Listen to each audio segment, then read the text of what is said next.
Hi there. In the last part, I explained the difference between addresses and channels and how the two can be linked via what we call patching. In this part, we are going to explain how to patch channels to addresses, and this will allow us to further use them later on in the process of designing a show. So the first thing we're going to want to be able to do is get to the patching screen.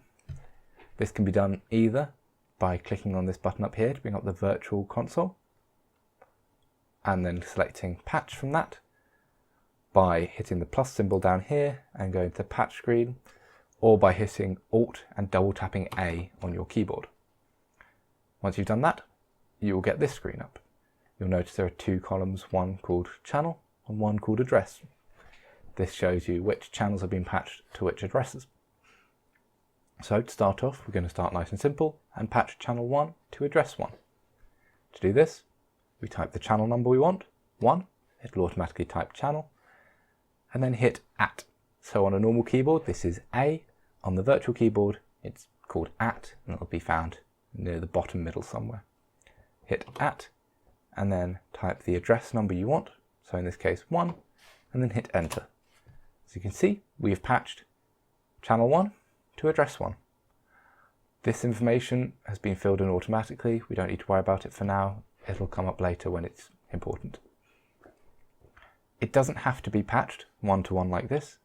You can say patch channel 5 to address 20, and that works just as fine.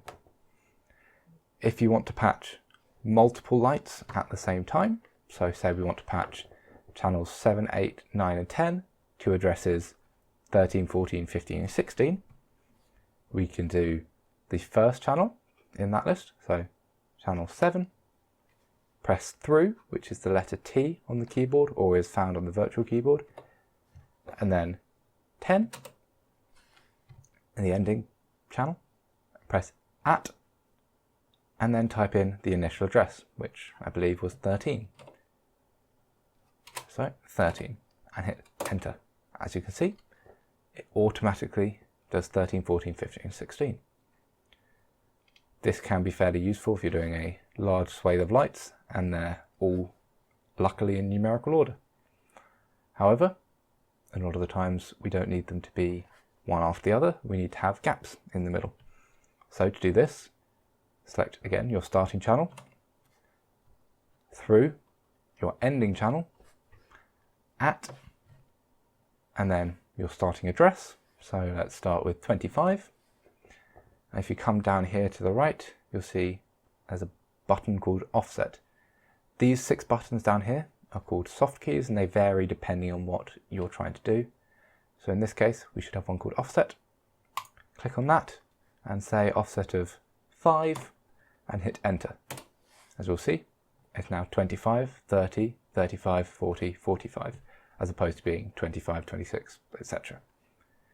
This isn't very useful when doing conventional lights like we do often in the annex, but when it comes to doing intelligent lights, which we occasionally get a chance to do, it can be very easy to keep track of the numbers in that case.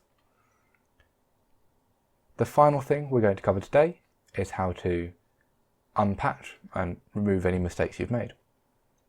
So to do this, we want to first select the channel that you want to remove. So say we made a mistake with channel 1, we hit channel 1.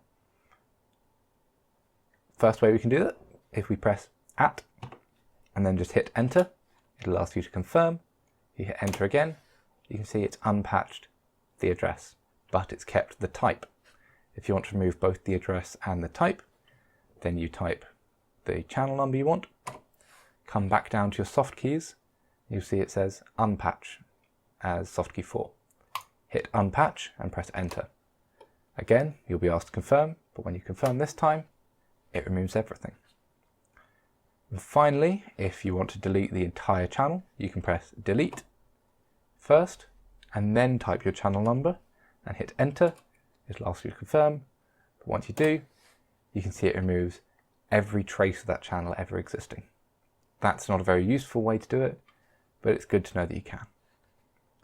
And that's everything for the basic patching.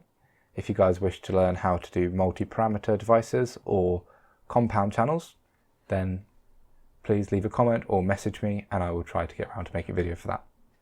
Well, thank you very much for watching. In the next part, we're going to go through how to set up the visualizer so that you can start patching and designing virtual shows from home.